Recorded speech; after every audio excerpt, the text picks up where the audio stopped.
जय हिंद दोस्तों। BN classes खास में आप सभी का स्वागत है।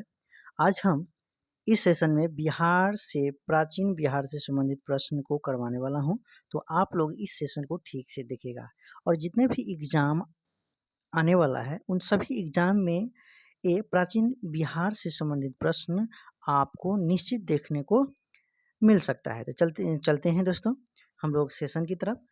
क्वेश्चन नंबर यहाँ पर आपका दिया है एक, तो एक नंबर क्वेश्चन को देखते हैं तो क्या है।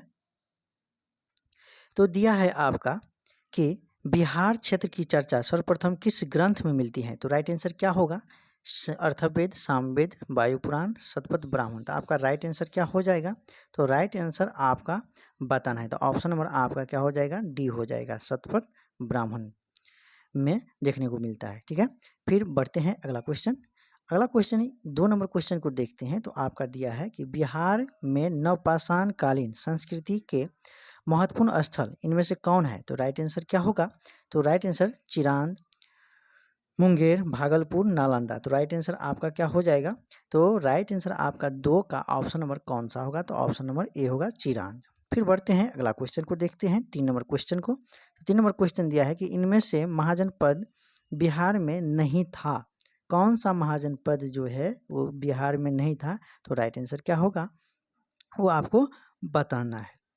तो 3 का राइट आंसर आपका ऑप्शन नंबर वत्स जो था ए ऑप्शन नंबर ए वत्स, वो आपका बिहार के अंतर्गत नहीं था। बाद बाकी जितने भी देख रहे हैं 3 का तीनों ऑप्शन वो आपका बिहार में ही था। जैसे अंग, वजी, मगध, ये बिहार में रहने वाले महाजनपद थे। ठीक है, बढ़ते हैं अगला क्वेश्चन 4 नंबर क्वेश्चन को देखते हैं। तो यहाँ पर थोड़ा मैं कलर को चेंज कर लूँ। यहाँ पर दिया है कि विदेह राज का किस ग्रंथ में है उल्लेख, सबसे पहले किस ग्रंथ में है। तो राइट आंसर क्या होगा? तो इसका राइट आंसर कौन सा ग्रंथ में है? तो 4 का राइट आंसर आपका ऑप्शन नंबर बी, यजुर्वेद। ठीक है, बढ़ते हैं अगला क्वेश्चन। आप लोग धैर्यपूर्वक इस चैनल को जितने भी आने वाले एग्जाम है उन सभी एग्जाम में जो क्वेश्चन, ठीक है, आपका इससे बिहार से संबंधित प्रश्न है इस सेशन में दिया जा रहा है आप लोग को, तो निश्चित इनमें से पूछने का संभावना बनता है। तो इसलिए दोस्तों आप लोग इन सभी क्वेश्चन को अच्छा से देखिएगा। बढ़ते हैं 5 नंबर क्वेश्चन को देखते हैं। तो बौद्ध साहित्य में नगर, किस नगर का उल्लेख नहीं है? बौद्ध साहित्य में किस नगर का उल्लेख नहीं है? तो 5 का राइट आंसर क्या होगा? तो ऑप्शन नंबर डी होगा, लखनऊ। लखनऊ जो है वो बौद्ध साहित्य में उल्लेख नहीं है। बाद बाकी वाराणसी, मथुरा, तक्षशिला ये बौद्ध साहित्य में उल्लेखित है। ठीक है, 6 नंबर क्वेश्चन को देखते हैं। तो यहाँ पर प्रसिद्ध चिकित्सक चरक किसके दरबारी थे? प्रसिद्ध चिकित्सक जो थे वो किसके दरबारी थे? तो राइट आंसर क्या होगा? जो ऑप्शन में दिया है चंद्रगुप्त मौर्य, ठीक है, अशोक, कनिष्क, महाजनपद। ठीक है, तो आपका राइट आंसर 6 का कौन सा ऑप्शन होगा? तो ऑप्शन नंबर सी होगा, कनिष्क। कनिष्क के समकालीन थे। ठीक है, कनिष्क के दरबार में रहने वाले कौन थे? तो चरक, जो चिकित्सक थे। बढ़ते हैं अगला क्वेश्चन। यहाँ पर 7 नंबर क्वेश्चन को देखते हैं। तो मगध साम्राज्य का प्रारंभिक राजधानी कहाँ थी? तो मगध साम्राज्य का प्रारंभिक राजधानी कहाँ थी? तो ऑप्शन नंबर ए होगा, राजगिरी। ठीक है, राजगिरी या राजगीर। बढ़ते हैं अगला क्वेश्चन। अगला क्वेश्चन 8 नंबर क्वेश्चन को देखिएगा। तो इनमें से किसके शासनकाल में भारत पर सिकंदर का आक्रमण हुआ था? तो राइट आंसर 8 का कौन सा ऑप्शन होगा? तो ऑप्शन नंबर सी होगा, धानानंद। फिर अगला क्वेश्चन को देखिएगा दोस्तों। तो यहाँ पर 9 नंबर क्वेश्चन दिया है कि इनमें से किस राजा ने श्रवणबेलगोला में स्थित चंद्रगिरी पहाड़ी पर अपना शरीर त्यागा था? तो इसका कौन सा ऐसा राजा था जो अपना श्रवणबेलगोला में चंद्रगिरी पहाड़ी पर अपना शरीर को त्याग किया था? तो राइट आंसर क्या होगा? जो आपका दिया है, कालाशोक, ठीक है, चंद्रगुप्त मौर्य, अशोक और समुद्रगुप्त। राइट आंसर क्या होगा दोस्तों? वो आपको बताना है। तो राइट आंसर आपका 9 का ऑप्शन नंबर बी होगा, जो चंद्रगुप्त मौर्य ने श्रवणबेलगोला में स्थित चंद्रगिरी पहाड़ी पर अपना शरीर को त्याग किया था। बढ़ते हैं अगला क्वेश्चन। अगला क्वेश्चन को देखते हैं। तो 10 नंबर क्वेश्चन है कि मौर्य सम्राट बिंदुसार किस संप्रदाय के अनुयायी था? तो राइट आंसर क्या होगा? जो मौर्य सम्राट बिंदुसार जो है कौन संप्रदाय का अनुयायी था? तो राइट आंसर 10 का ऑप्शन नंबर क्या होगा? डी होगा, आजीवक संप्रदाय का। ठीक है, आजीवक संप्रदाय का। बढ़ते हैं अगला क्वेश्चन। 11 नंबर क्वेश्चन को देखते हैं। तो अशोक ने किस बौद्ध भिक्षु के बौद्ध धर्म की शिक्षा ग्रहण की थी? तो राइट आंसर क्या होगा 11 का? तो ऑप्शन नंबर डी होगा, उपगुप्त। क्या होगा? उपगुप्त। उपगुप्त। 12 नंबर क्वेश्चन को देखते हैं। तो यहाँ पर महावीर का जन्म स्थान कहाँ हुआ था? तो महावीर का जन्म स्थान कहाँ हुआ था?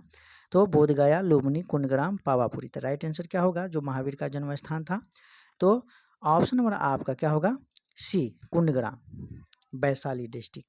ठीक है, बढ़ते हैं अगला क्वेश्चन आपका 13 नंबर क्वेश्चन दिया है कि प्रथम बौद्ध संगति का आयोजन कहाँ हुआ था? तो प्रथम बौद्ध संगति का आयोजन पूछा जाए कहाँ हुआ था, तो आपका राइट आंसर क्या होगा? ऑप्शन नंबर बी होगा, राजगीर। हमारे बौद्ध संगति जो है मुख्यतः 4 गो हुआ है, 4 जगह पर हुआ है, 4 बार हुआ है। ठीक है, तो इसीलिए वो पहला बौद्ध संगति आपका जो है राजगीर में हुआ है। ठीक है, इसीलिए अगला क्वेश्चन को देखते हैं। तो 14 नंबर क्वेश्चन है आपका, द्वितीय बौद्ध संगति का आयोजन किस शासक ने किया था? तो द्वितीय बौद्ध संगति का आयोजन किस शासक के द्वारा किया गया था? तो राइट आंसर 14 का कौन सा ऑप्शन होगा? तो ऑप्शन नंबर बी होगा, कालाशोक के द्वारा किया गया था। कालाशोक के द्वारा किया गया था। फिर यहाँ पर 15 नंबर में है, तृतीय बौद्ध संगति का आयोजन किसके शासनकाल में हुआ था? किसके शासनकाल में हुआ था? तो आपका राइट आंसर क्या होगा? जो अशोक के शासनकाल में। तृतीय बौद्ध संगति का राजा कौन थे?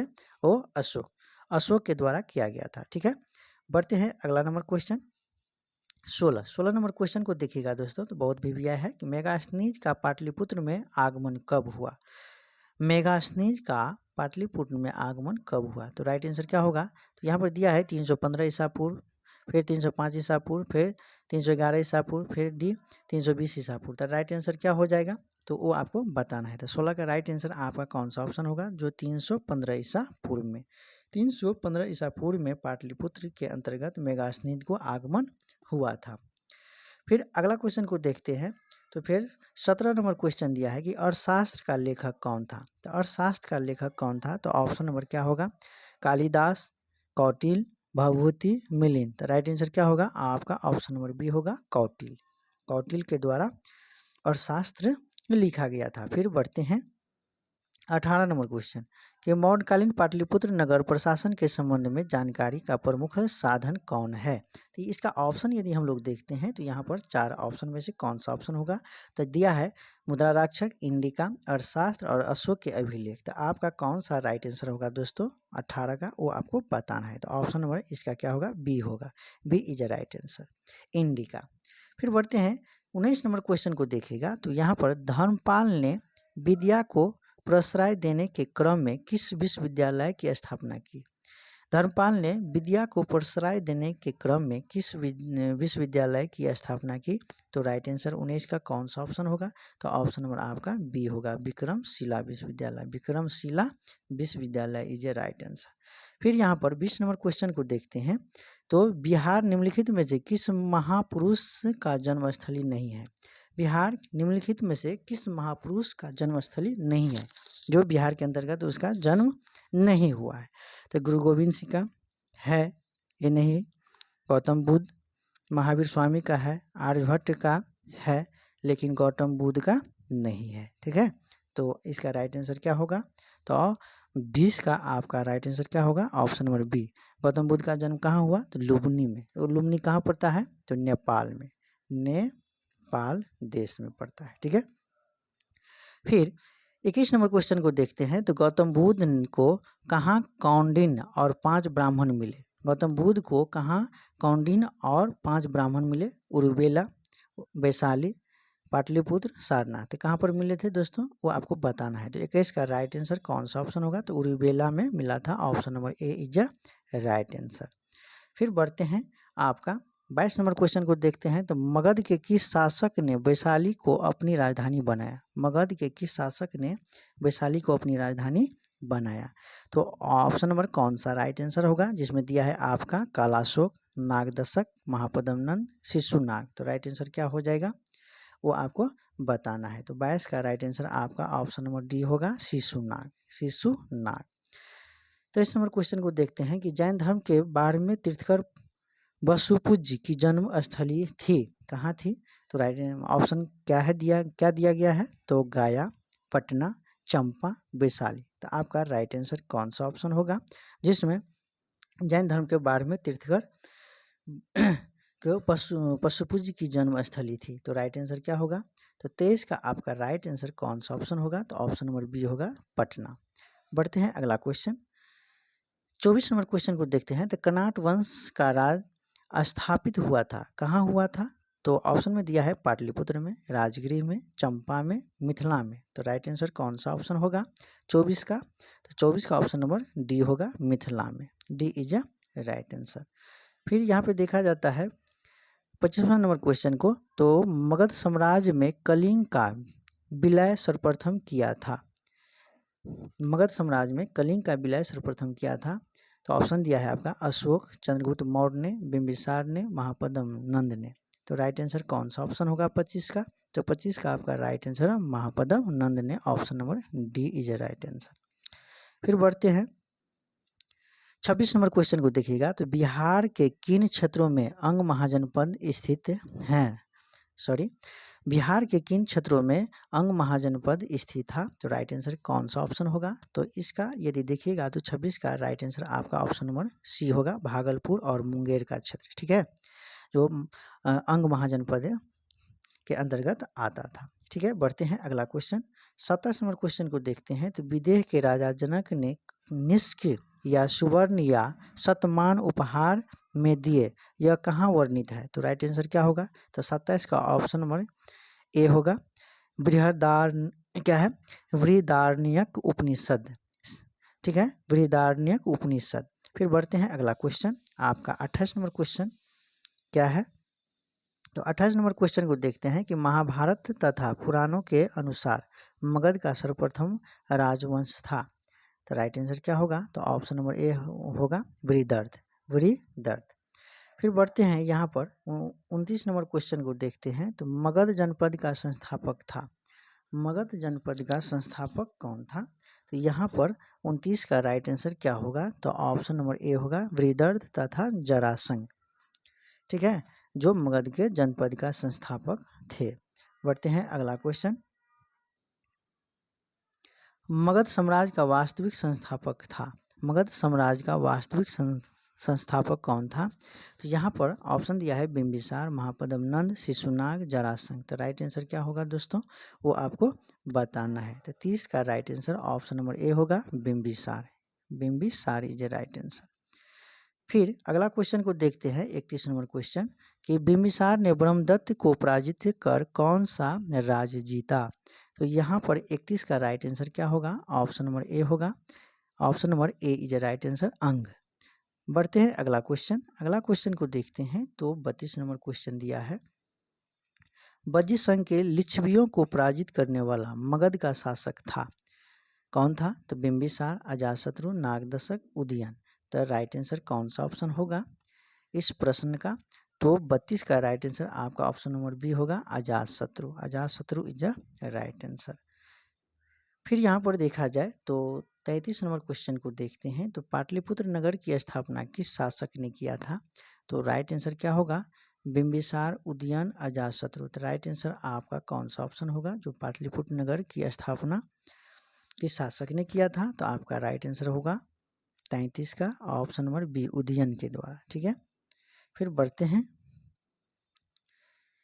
यहाँ पर 34 नंबर क्वेश्चन को देखते हैं। तो किससे मुक्ति दिलाने के कारण चंद्रगुप्त मौर्य को भारत का मुक्तिदाता कहा जाता है, ठीक है, किससे मुक्ति दिलाने के कारण चंद्रगुप्त को मुक्तिदाता कहा जाता है। तो यहाँ पर देखा जाए तो ईरानियों से, यूनानियों से, शकों से, अफगानों से। तो राइट आंसर कौन सा होगा, जो चंद्रगुप्त मौर्य को मुक्तिदाता कहा गया है। तो 34 का राइट आंसर आपका ऑप्शन नंबर बी होगा, यूनानियों से। अगला क्वेश्चन 35 नंबर क्वेश्चन दिया है कि चंद्रगुप्त मौर्य के उपरांत मौर्य साम्राज्य का शासक बना, तो कौन बना, अशोक, तीवर, बिंबिसार, बिंदुसार। तो राइट आंसर कौन सा ऑप्शन होगा, 35 का राइट आंसर आपका ऑप्शन नंबर डी होगा, Bindusara, Bindusara is a right answer.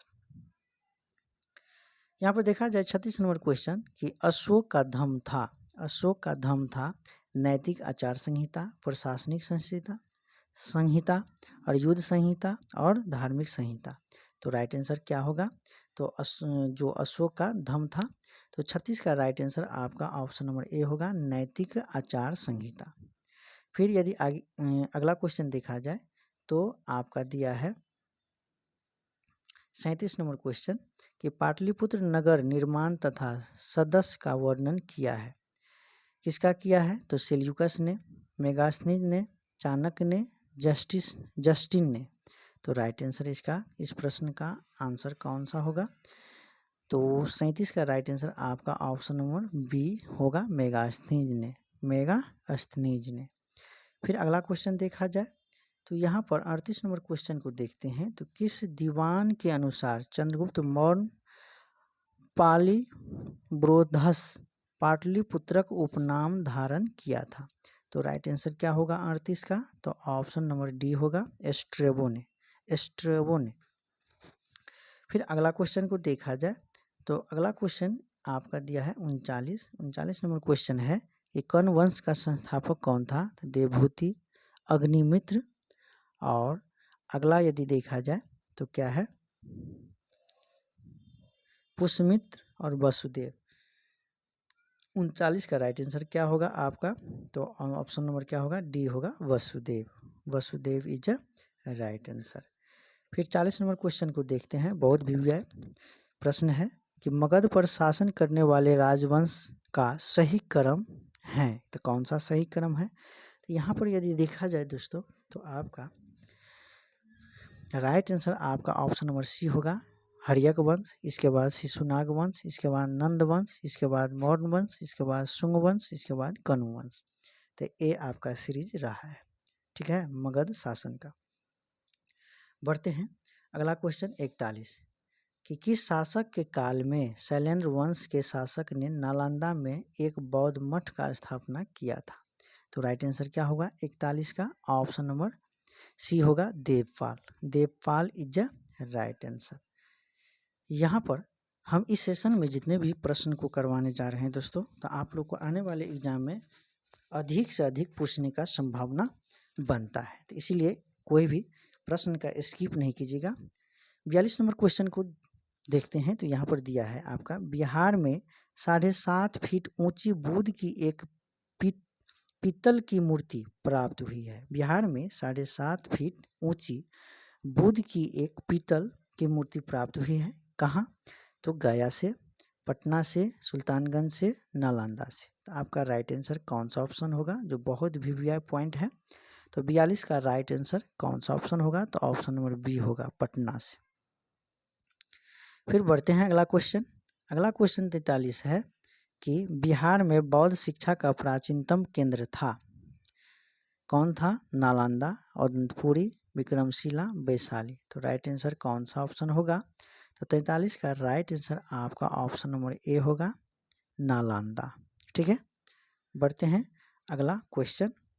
अगला क्वेश्चन को देखते हैं। तो यहाँ पर आपका चीनी यात्री इत सिंह बिहार का भ्रमण किया लगभग कितना ईसा पूर्व में? 4 से 5 ईसा पूर्व में, 6 से 35 ईसा पूर्व में, 773 ईसा पूर्व में, 573 ईसा पूर्व में। तो राइट आंसर कौन सा ऑप्शन होगा वो आपको बताना है। तो 44 का राइट आंसर क्या होगा? ऑप्शन नंबर सी होगा, 663 ईसा पूर्व में, ठीक है, 663 ईसा पूर्व में, ठीक है।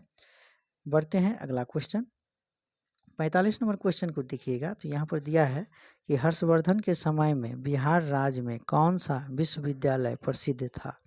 तो ऑप्शन ए में दिया है चंपारण, इसके बाद आपका दिया है गया, पटना, नालंदा। तो राइट आंसर कौन सा होगा? तो राइट आंसर आपका 45 का कौन सा ऑप्शन होगा? तो ऑप्शन नंबर डी होगा, नालंदा। बढ़ते हैं अगला क्वेश्चन 46 नंबर क्वेश्चन को देखिएगा। तो यहाँ पे बोध गया में महाबोधि वृक्ष को क्षति पहुँचाने वाला शासक था, क्षति पहुँचाने वाला शासक कौन था? तो ग्रहवर्मन, हर्षवर्धन, संसाक और राजवर्धन। तो आपका राइट आंसर क्या होगा? तो राइट आंसर आपका कौन सा ऑप्शन होगा? तो ऑप्शन नंबर सी होगा, संसाक, ठीक है, जो महाबोधि वृक्ष को क्षति पहुँचाए थे। बढ़ते हैं अगला क्वेश्चन 46 का यहाँ पर देखा जाए तो आप 47 नंबर क्वेश्चन को देखिएगा तो प्रथम भाव संगति का अध्यक्ष कौन थे। तो प्रथम भाव संगति का अध्यक्ष कौन थे, तो वो आपका राइट आंसर कौन सा ऑप्शन होगा, तो ऑप्शन नंबर आपका बी होगा, महाकश्यप थे। ठीक है, प्रथम भाव संगति का महाकश्यप थे। ठीक है, कहाँ पर हुआ था प्रथम भाव संगति, तो राजगीर में या राजगीर में हुआ था। ठीक है, तो याद रखना होगा। फिर बढ़ते हैं 48 नंबर क्वेश्चन को देखिएगा तो बोध गया में किसे ज्ञान प्राप्ति हुई, महावीर स्वामी की, गौतम बुद्ध की, सिमंदर स्वामी को, पार्श्वनाथ स्वामी को। तो राइट आंसर क्या होगा, जो बोध गया में किसे ज्ञान की प्राप्ति हुई, तो आपका ऑप्शन नंबर बी होगा, गौतम बुद्ध का, गौतम बुद्ध का। Option number B is right answer, option number B is right answer.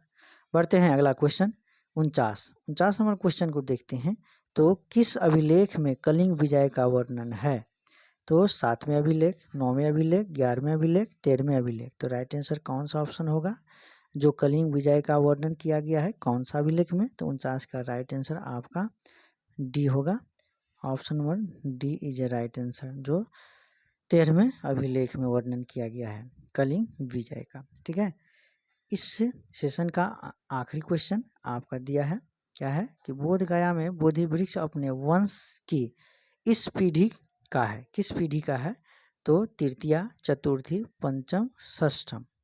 तो आपका राइट आंसर कौन सा होगा, किस पीढ़ी का है, तो आपका right answer option number C होगा, पंचम पीढ़ी का, पंचम पीढ़ी का, यानी कि 5वां पीढ़ी का ये बौद्ध वृक्ष है, पीपल वृक्ष है ना।